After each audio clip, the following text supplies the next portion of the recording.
Hello, Lee here. This is going to be the last sub-part of The Island of Blue Dolphins, of The Blue Dolphins by Scott Odell. This is an open source book, so I can read it to you.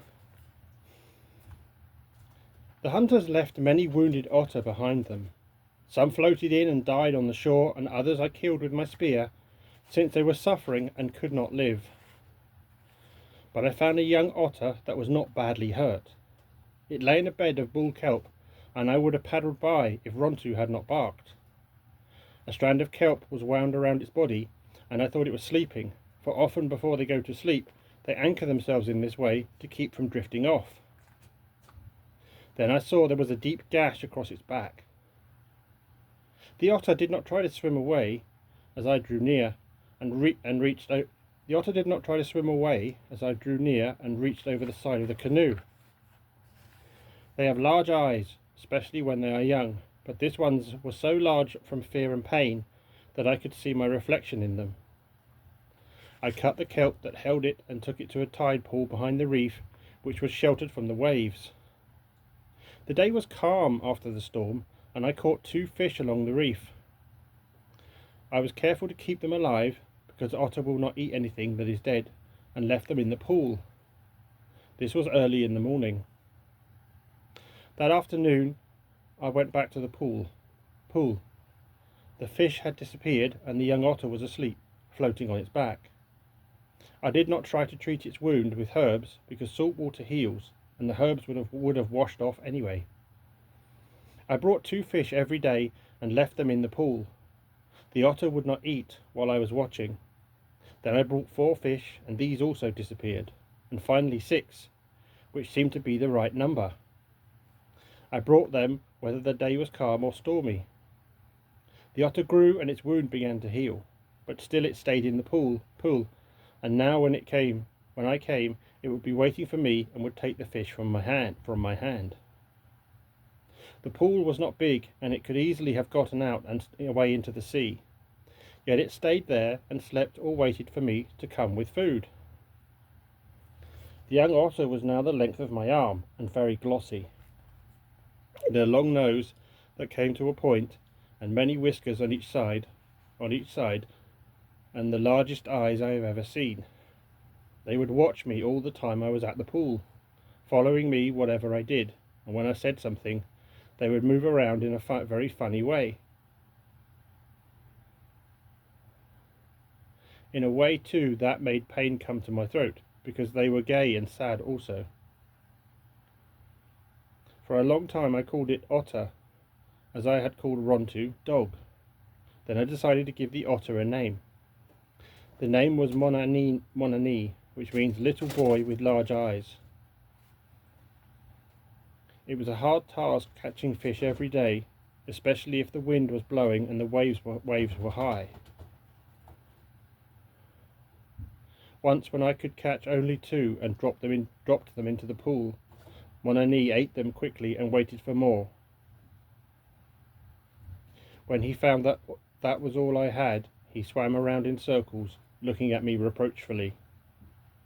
The waves were so high the next day that I could not fish on the reef even at low tide, and since I had nothing to give him, I did not go to the pool. There were 3 days before I could catch fish, and when I went there again, the pool was deserted. I knew that he would leave some day, but I felt bad that he had gone back to the sea and that I would never catch fish for him again. Nor would I know him if I saw him again in the kelp. For now that he had grown and his wound had healed, he looked like all the others. Soon after the Aleuts had left, I moved back to the headland. Nothing had been harmed except the fence, which I mended, and in a few days the house was the same as before. The only thing that worried me was that all the abalones I had gathered in the summer were gone. I would need to live from day to day on what I could catch, trying to get enough on the days when I could fish to last through the times when I could not. Through the first part of the winter, before Monani swam away, this was sometimes hard to do. Afterwards it was not so hard, and Rontu and I always had enough to eat. While the Aleuts were on the island, I had no no chance to catch small melts and dry them, little smelts and dry them. So the nights were when the Aleuts were on the island, I had no chance to catch little smelts and dry them. So the nights that winter were dark, and I went to bed early and worked only during the day. But still I made another string for my fishing spear, many hooks of abalone shell, and last of all earrings to match the necklace Tutok had given me. These took a long time, for I searched the beach many mornings when the tide was out, before I found 2 pebbles of the same colour as the stones in the necklace, and soft enough to cut. The holes in the earrings took even more time, for the stones were hard to hold, but when I was done and had rubbed them bright in fine sand and water, and fastened them with bone hooks to fit my ears, they were very pretty. On sunny days I would wear them with my cormorant dress and the necklace, and walk along the cliff with Rontu. I often thought of Tutok, but on these days especially I would look off into the north and wish that she were here to see me. I could hear her talking in her strange language, and I would make up things to say to her, and things for her to say to me. Spring again was a time of flowers, and water ran in the ravines and flowed down to the sea. Many birds came back to the island. Tainor and Lurai built a nest in the trees where they were born. They built it of dry seaweed and leaves, and also with hairs off Rontu's back. Whenever he was in the yard while it was being made, they would swoop down if he were not looking, and snatch a beakful of fur and fly away. This he did not like, and he finally hid from them until the nest was finished. I had been right in giving a girl's name to Lurai, for she laid speckled eggs, and with some help from her mate, hatched 2 ugly fledglings, which soon became beautiful. I made up names for them and clipped their wings, and before long they were as tame as their parents. I also found a young gull that had fallen from its nest to the beach below. Gulls make their nests high on the cliffs in hollow places on the rocks. These places are usually small, and often I had watched a young one teetering on the edge of the nest, and wondered why it did not fall. They seldom did. This one, which was white with a yellow beak, was not badly hurt, but he had a broken leg. I took him back to the house and bound the bones together with 2 small sticks and sinew. For a while he did not try to walk. Then, because he was not old enough to fly, he began to hobble around the yard. With the young birds and the old ones, the white gull and Rontu, who was always trotting at my heels, the yard seemed a happy place.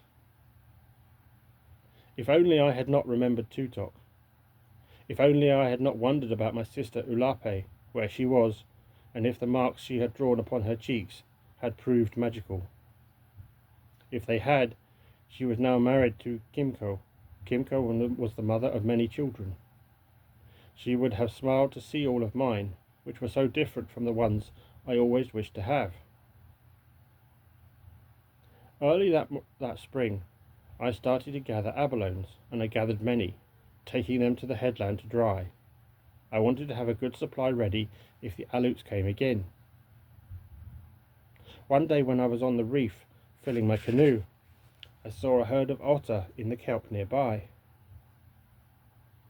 They were chasing each other, putting their heads through the kelp and going under and coming up again in a different place. It was like a game we used to play in the brush when there were children on the island. I looked for Monani, but each of them was like the other. I filled my canoe with abalones and paddled towards shore, one of the otter following me. As I stopped, he dived and came up in front of me. He was far away, yet even then I knew who it was.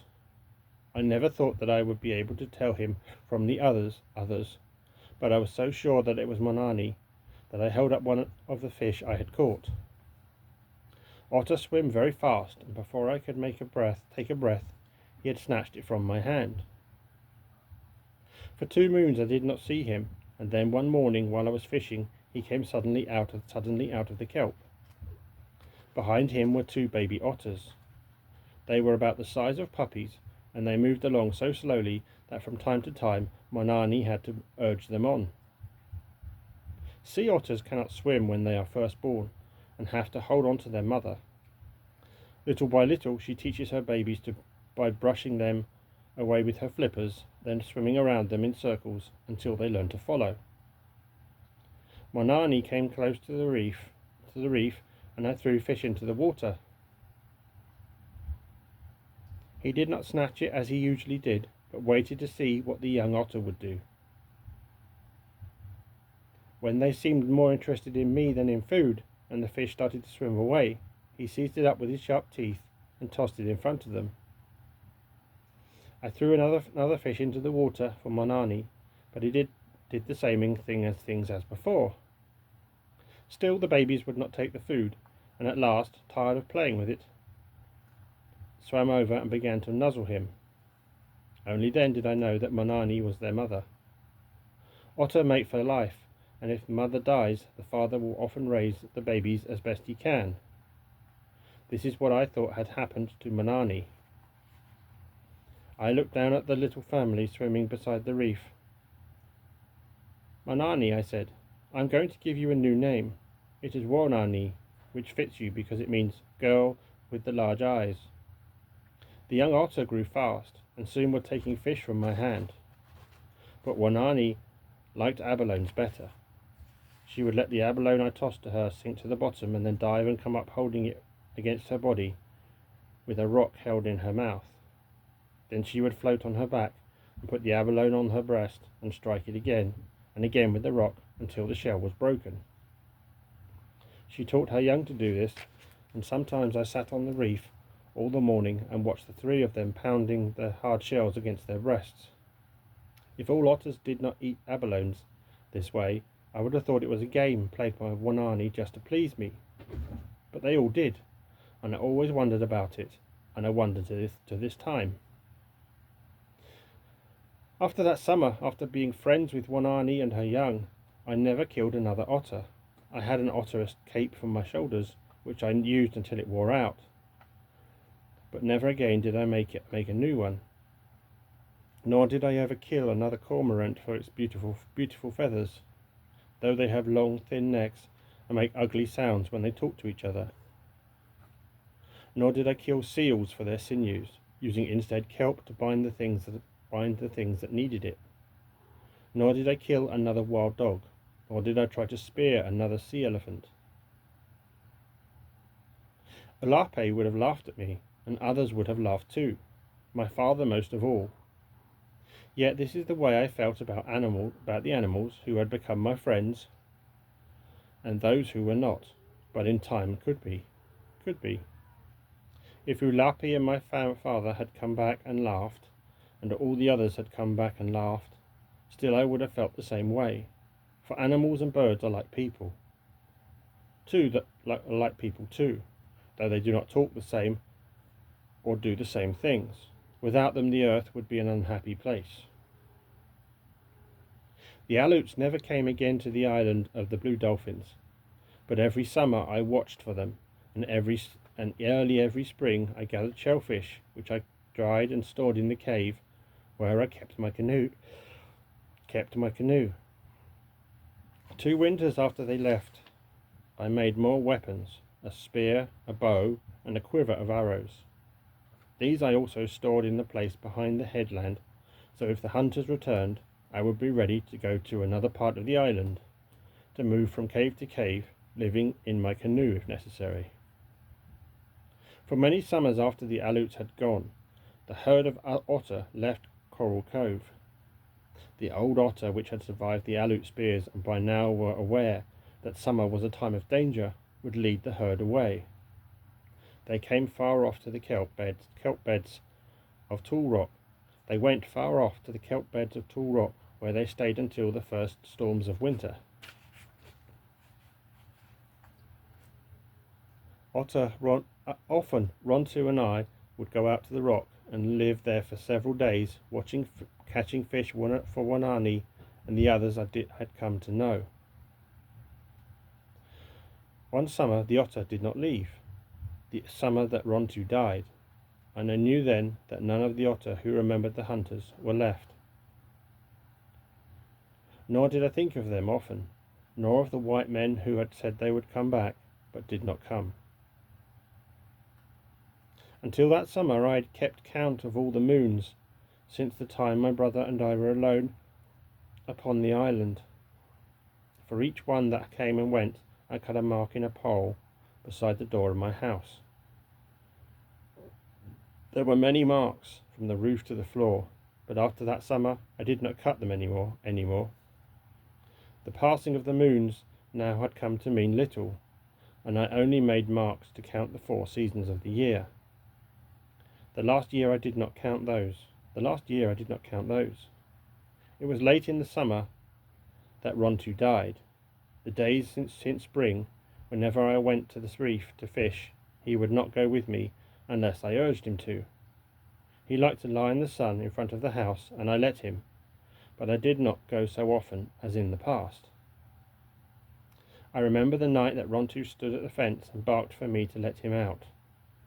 Usually he did this when the moon was big, and he came back in the morning, but that night there was no moon, and he did not return.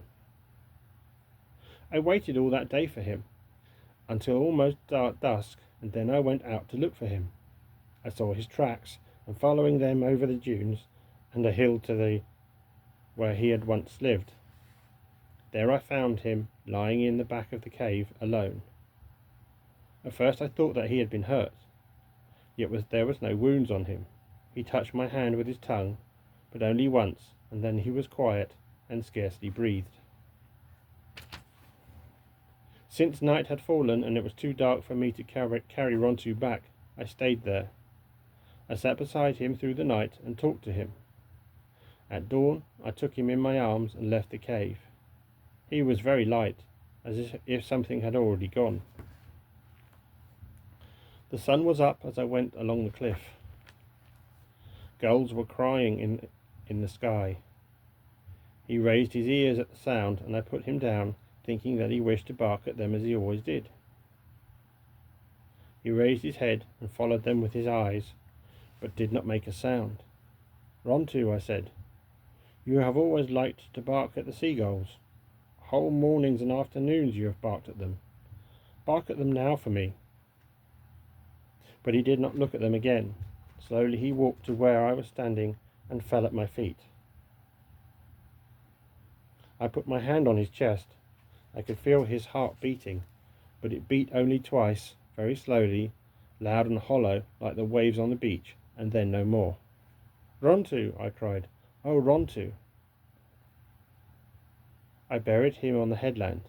I dug a hole in the crevice of the rock, digging for 2 days from dawn until the going down of the sun, and put him there with some sand flowers and a stick he liked to chase when I threw it, and covered him with pebbles of many colours that I gathered on the shore.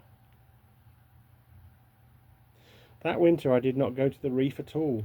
I ate the things I had stored and left the house only to get water at the spring. It was a winter of strong winds and rain and wild seas that crashed against the cliffs, so I could not have gone out much even if Rontu had been there. During that time I made 4 snares with notched branches. In the summer once, when I was on my way to the place where the seal elephants lived, I had seen a young dog that looked like Rontu. He was running with one of the packs of wild dogs, and though I caught only a glimpse of him, I was sure he was Rontu's son.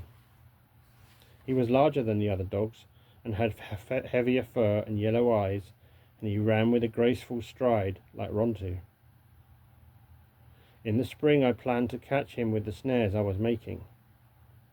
The wild dogs came to the headland often during the winter, now that Rontu was gone, and when the worst of the storms were over, I set the snares outside the fence and baited them with fish.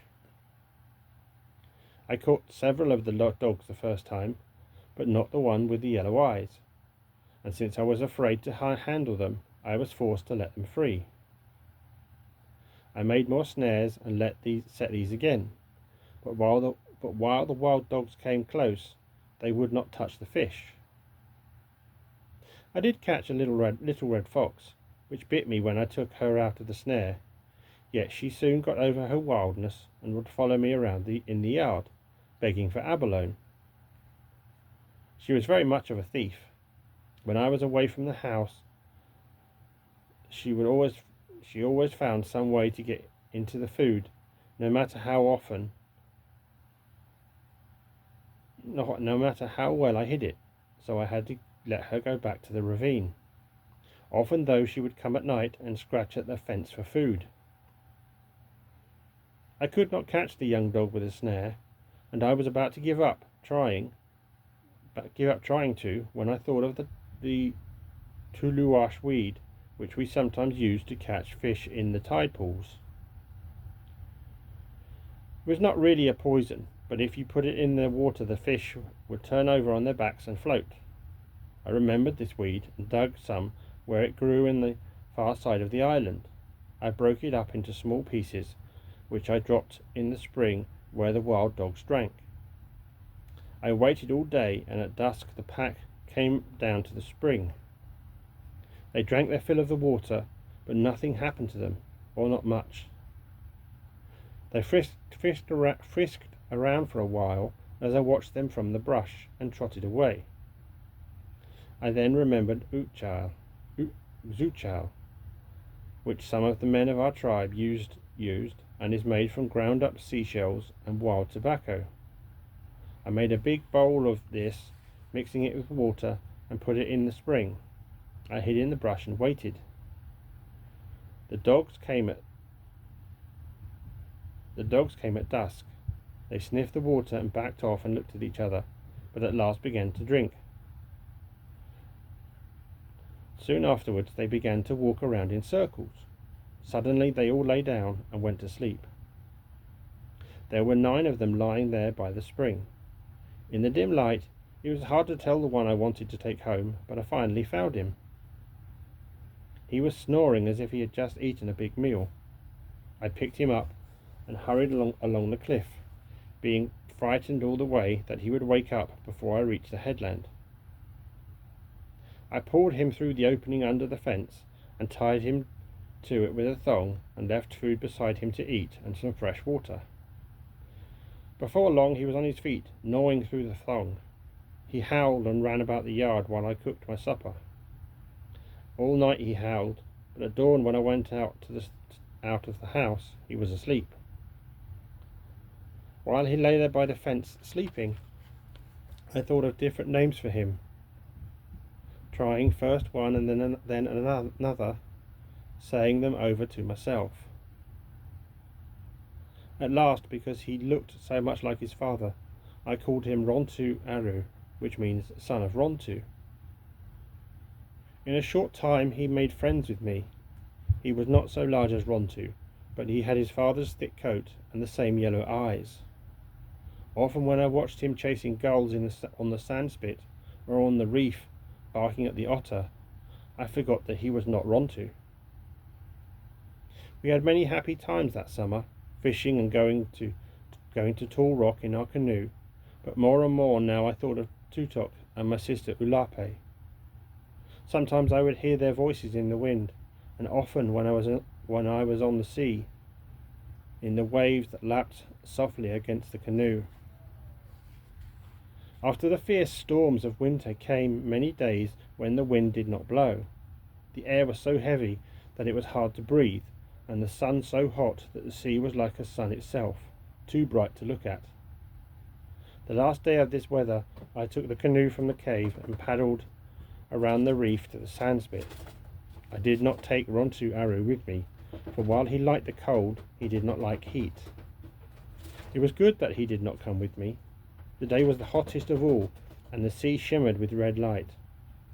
Over my eyes I wore shields made of wood, with small slits in them to see through. No gulls were flying. The otter lay quiet in the kelp, and the little crabs were deep in their holes. I pulled the canoe up on the beach, which was wet but steaming from the sun. Early every spring I took the canoe to the sandspit and spread fresh pitch in the cracks that needed it. I worked all this morning, stopping from time to time to cool off in the sea. As the sun climbed high, I turned the canoe over and crawled under it and went to sleep in the shade. I had not slept long when I was suddenly awakened by what I thought was thunder, but upon looking out from my shelter, I saw there were no clouds in the sky. Yet the rumbling sound kept on. It was from a distance, from the south, and as I listened, grew louder. I jumped to my feet. The first thing that caught my gaze was the gleaming stretch of beach on the southern slope of the sandspit. Never in my life on the island had I seen the tide so low. Rocks and small reefs that I did not know were under the sea stood bare in the blinding light. It was like another place. I had gone to sleep and wakened on another island. The air was suddenly tight around me. There was a faint sound as if some giant animal was sucking the air in through its teeth. The rumbling came close out of an empty sky, filling my ears. Then, beyond the gleam of the beach and the bare rocks and reefs, more than a league beyond them, I saw a great white crest moving down upon the island. It seemed to move slowly between the sea and the sky, but it was the sea itself. I tore off the shields I wore over my eyes. In terror, I ran along the sandspit. I ran and stumbled and got up and ran again. The sand shuddered under my feet as the first wave struck. Spray fell around me like rain. It was filled with pieces of kelp and small fish. By following the curve of the sandspit, I could reach the cove and the trail that led to the mesa. But there was no time for this. Water was already rushing around my knees, pulling from every direction. The cliff rose in front of me, and though the rocks were slippery with sea moss, I found a hold for a hand and then a foot. Thus, a step at a time, I dragged myself upward. The crest of the wave passed under me and roared on toward Coral Cove. For a time there was no sound. Then the sea began to seek its old place, running backward in long foaming currents. Before it could do so, another great wave moved out of the south. Perhaps it would be even bigger than the first one. I looked up. The cliff rose straight above me. I could climb no further. I stood facing the rock with my feet on a narrow ledge and one hand thrust deep into a crack. Over my shoulder I could see the wave coming. It did not come fast, for the other wave was still running out. For a while I thought that it would not come at all, because the two suddenly met beyond the sandspit. The first wave was trying to reach the sea, and the second one was struggling toward the shore. Like two giants, they crashed against each other. They rose high in the air, bending first one way and then the other. There was a roar as if great spears were breaking in battle, and in the red light of the sun, the spray that flew around them looked like blood. Slowly the second wave forced the first one back, rolled slowly over it, and then, as a victor drags the vanquished, moved in toward the island. The wave struck the cliff. It sent long tongues streaming around me so that I could neither see nor hear. The tongues of water licked into all of the crevices, dragged at my hand and at my bare feet, gripping the ledge. They rose high above me along the face of the rock, up, and then spent themselves against the sky and fell back, hissing past me to join the water rushing on toward the cove. Suddenly all around me was quiet. In the quiet I could hear my heart pounding and knew that my hand still had its hold on the rock and that I was alive. Night came, and though I was afraid to leave the cliff, I knew that I could never stay there until morning, that I would go to sleep and fall. Neither could I find my way home, so I climbed down from the ledge and crouched at the foot of the cliff. Dawn was windless and hot. The sandspit was strewn with hills of kelp. Dead fish and lobsters and pink crab lay everywhere, and 2 small whales were stranded against the small rock walls of the cove. Far up the trail that led to the mesa, I found things from the sea. Rontu Aru was waiting at the fence. When I crawled under it, he jumped upon me and followed me around, never letting me out of his sight. I was glad to be home on the high headland where the waves had not come. I had been gone only from one sun to the next, yet it was like many suns, like the time I had gone away in the canoe. Most of the day I slept, but I had many dreams, and when I awoke, everything around me was strange. The sea made no sounds on the shore. The gulls were quiet. The earth seemed to be holding its breath, as though it were waiting for something terrible to happen.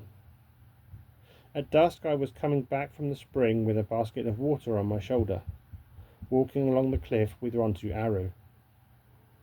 Everywhere the ocean was smooth and yellow, and it lay against the island as if it were very tired. The gulls were still quiet, perching on their rocky nests. Slowly the earth began to move. It moved away from my feet, and for a moment I seemed to be standing in the air. Water tipped out of the basket and trickled over my face. Then the basket fell to the ground. Not knowing what I did, thinking foolishly that another wave was upon me, I began to run. But it was a wave of earth, and it rippled under me along the cliff. As I ran, another wave overtook me. Looking back, I saw many of them coming out of the south like waves in the sea. The next thing I remember, I was lying on the ground and Rontu Aru was beside me, and we were both trying to get to our feet. Then we were running again toward the headland, toward a house that kept moving off into the distance. The opening under the fence had caved in, and I had to pull the rocks away before I could crawl through. Night came, but the earth still rose and fell like a great animal breathing. I could hear rocks tumbling from the cliff, falling down into the sea. All night as we lay there in the house, the earth trembled and rocks fell, yet not the big one on the headland, which would have fallen if those who had make the world shake. All night as we lay there in the house, the earth trembled and rocks fell, yet not the big one on the headland, which would have fallen if those who make the world shake had really been angry with us. In the morning the earth was quiet once more, and a fresh wind that smelled of kelp blew out of the northern sea. The earthquake did little damage. Even the spring, which failed to flow for several days, started up again and flowed more than ever. But the great waves had cost me all the food and weapons which were stored in the cave, as well as the canoe I had been working on, and those hidden under the south cliffs. The canoes were the biggest loss. To find enough wood to make another would have taken me all the spring and summer. I therefore set out on the first fair morning to search for whatever wreckage the waves had washed ashore. Along the rocks near the south cliffs I found a part of one canoe, buried in sand and twisted kelp. I worked all morning to dig it free, and then, having scraped it clean, could not decide what to do. I could cut the sinews and carry the planks up the cliff 2 at a time on my back and across the dunes to Coral Cove, which meant many days. Or I could build the canoe here on the rocks and take the chance that another storm would wash it away before I was finished. I finally did neither of these things. Choosing a day when the sea was calm, I floated what was left of the canoe, and pushing it in front of me, made my way past the sandspit and into the cove. There I took the wreckage apart, moved the planks up the trail beyond the place.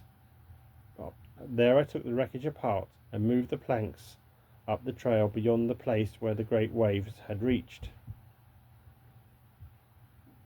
I found the remains of my other canoe. It had been washed far back in the cave, and I could not get it out. So I went back to the south cliffs and hunted among the piles of kelp until I found enough pieces of wood, counting what I already had, to begin the building of another. It was late in the spring now. The weather was still unsettled, with light rain falling most of the days, but I started the new canoe anyway, for I needed it to gather shellfish. No longer did I think of the Aleuts, as I have said, yet without a canoe to go where I wanted, I felt uneasy. The planks were all about the same size, the length of my arm, but they came from different canoes and were therefore hard to fit together. The holes were ready, however, which saved me much labour and time. Another help was that the great waves had washed ashore long strings of black pitch, which was often difficult to find on the island and which I needed. When I had sorted out the planks and shaped them, the work went fast, so that by late spring I was ready to finish the seams.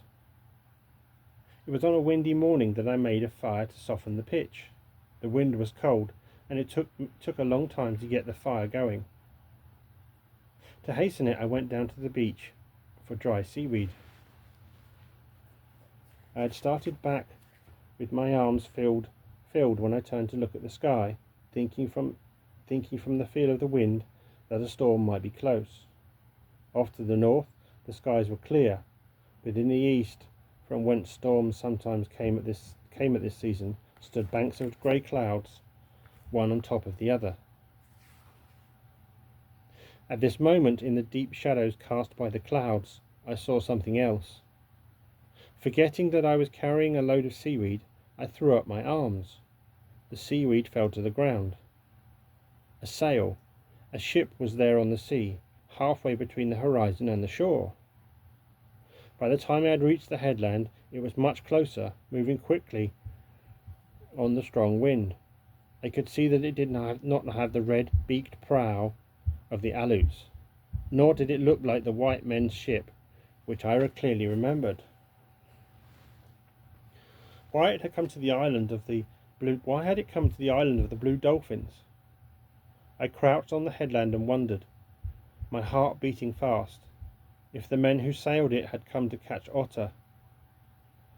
If they were hunters, I must hide before they saw me.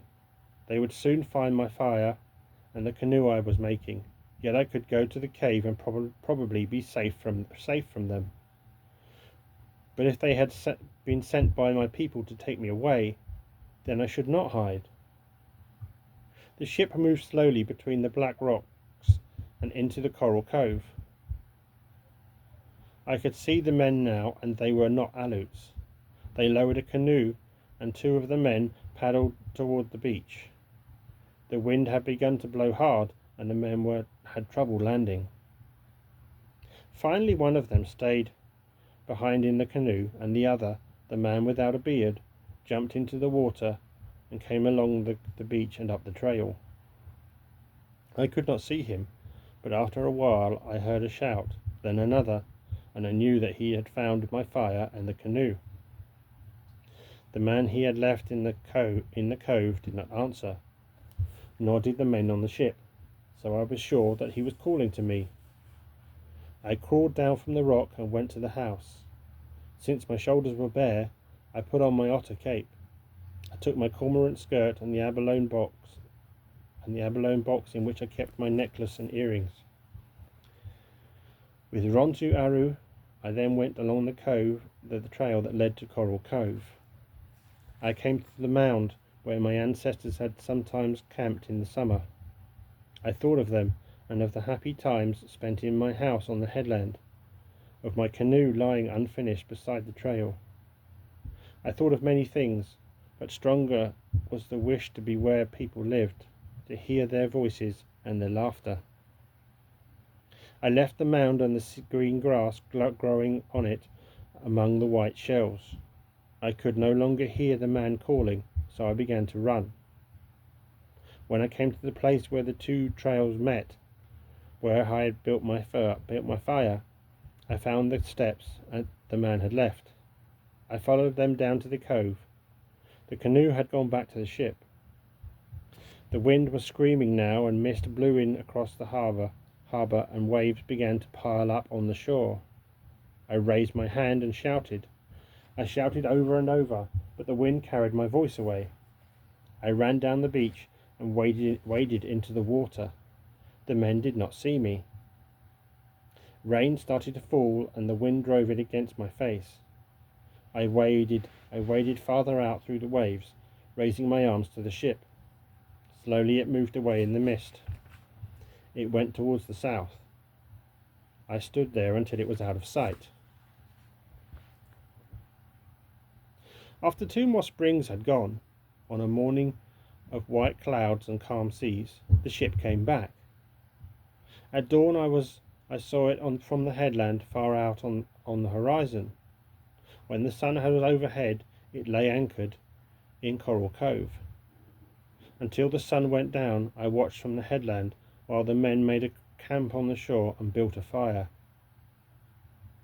Then I went to my house. All night I did not sleep, thinking of the man who once had called to me.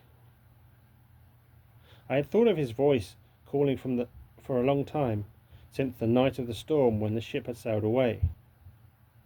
Every day during these 2 springs and 2 summers, I had gone to the headland and watched, always at dawn and again at dusk.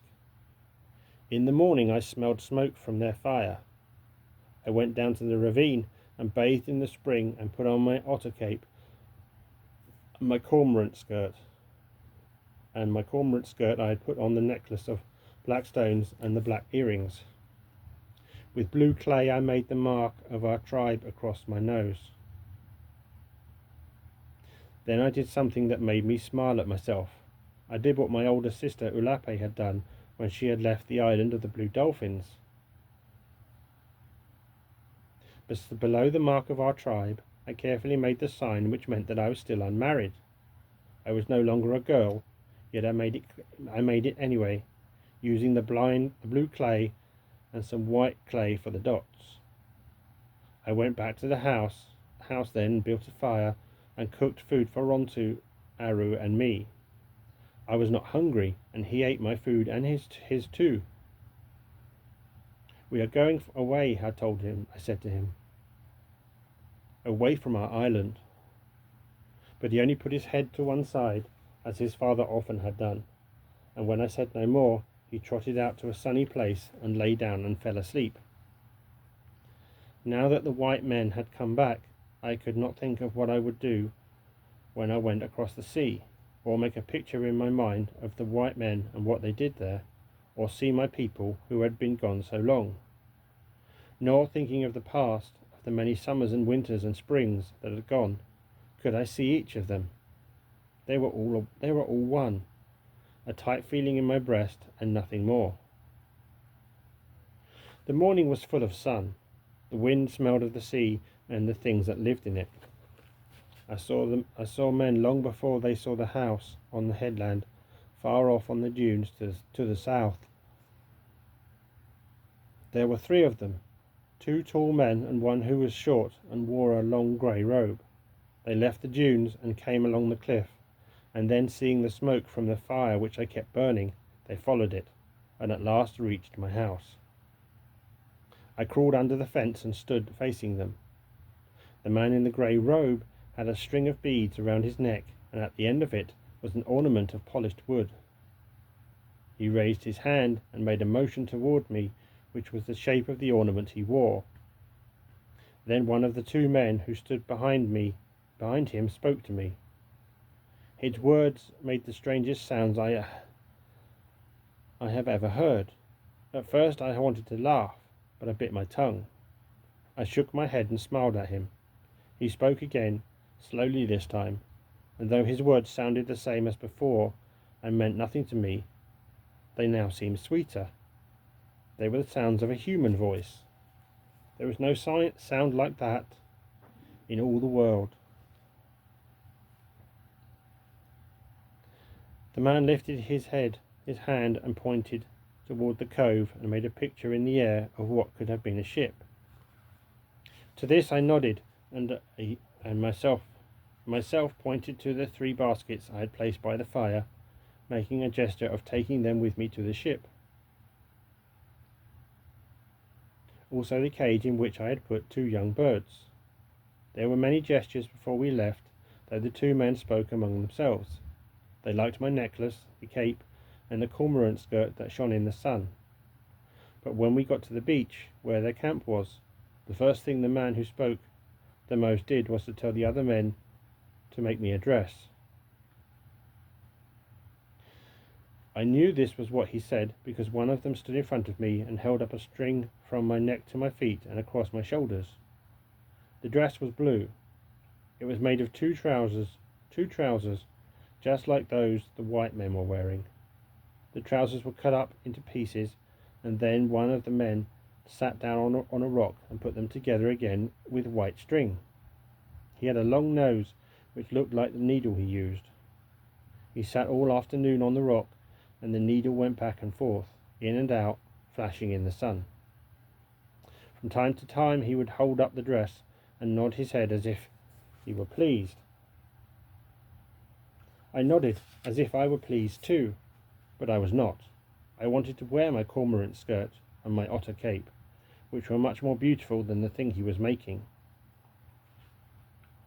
The dress reached from my throat to my feet, and I did not like it, either the colour of it or the way it scratched. It was also hot, but I smiled and put my cormorant skirt away in one of the baskets to wear when I got across the sea, sometime when the men were not around.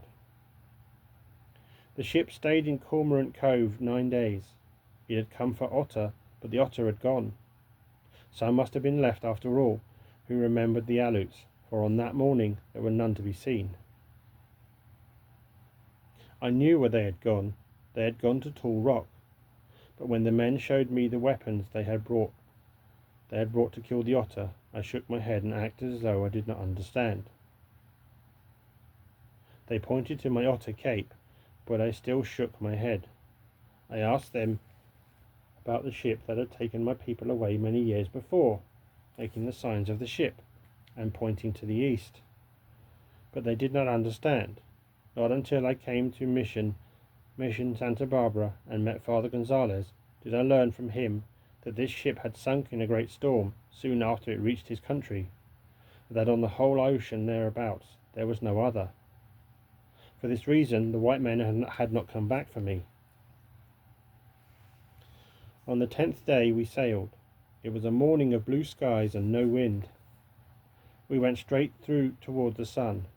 For a long time I stood and looked back at the island of the blue dolphins. The last thing I saw of it was the high headland. I thought of Rontu lying there beneath the stones of many colours, and of Wanani wherever she was, and the little red fox that would scratch in vain at my fence, and my canoe hidden in the cave of all the happy days. Dolphins rose out of the sea and swam before the ship. They swam for many leagues in the morning through the bright water, weaving their foamy patterns. The little birds were chirping in their cage, and Rontu Aru sat beside me.